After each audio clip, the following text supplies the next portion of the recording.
वो समय था जब भारत को सोने की चिड़िया कहा जाता था। वो समय था जब भारत पूरी दुनिया में सोने चांदी के लिए मशहूर हुआ करता था। वो दौर था अखंड भारत की। पूरी दुनिया में सबसे विकसित देशों से भी बहुत ज़्यादा आगे था उस समय की भारत।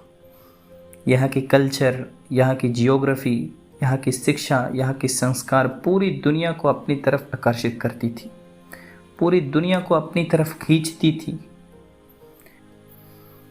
भारत एक अमीर देश होने की वजह से अपना मुनाफा देखते हुए British east India company Bharat में आती है अपनी बिजनेस बसाने के लिए। लेकिन जब उनको भारत की अंतरिक्ष विवादों के बारे में पता चलता है, जब उनको भारत की अंतरिक्ष कमजोरियों के बारे में पता चलता है, वो उसमें अपना अपॉर्चुनिटीज़ ढूंढने लगे। उनकी समझ में ये बात आ चुका था कि इस देश को बांटा जा सकता है, इस देश को आपस में लड़ाया जा सकता है, इस देश को राज करने के लिए उसको अंदर से और भी ज़्यादा कमज़ोर किया जा सकता है।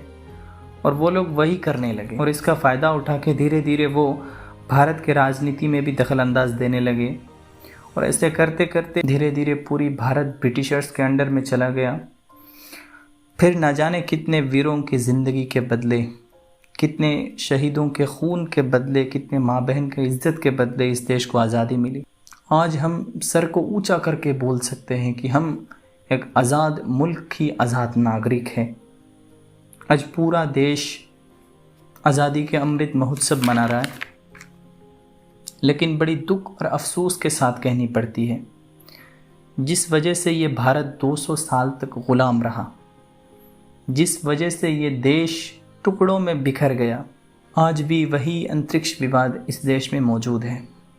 आज भी कोई इस देश को धर्म के नाम पर बांट रहा है, कई जात पात के नाम पर बांट रहा है, जिस वजह से ये देश, इस सोने की चिड़िया 200 साल तक ब्रिटिशर्स की ग़ुलामी की, आज भी वही वजह इस देश में मौजूद है।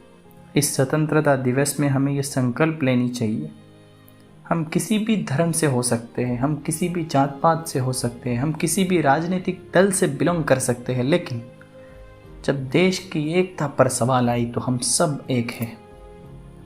हम सब इस देश की एक एक रक्षक हैं। आप सभी लोगों को हमारी तरफ से स्वतंत्रता दिवस की ढेर सारी शुभकामनाएं।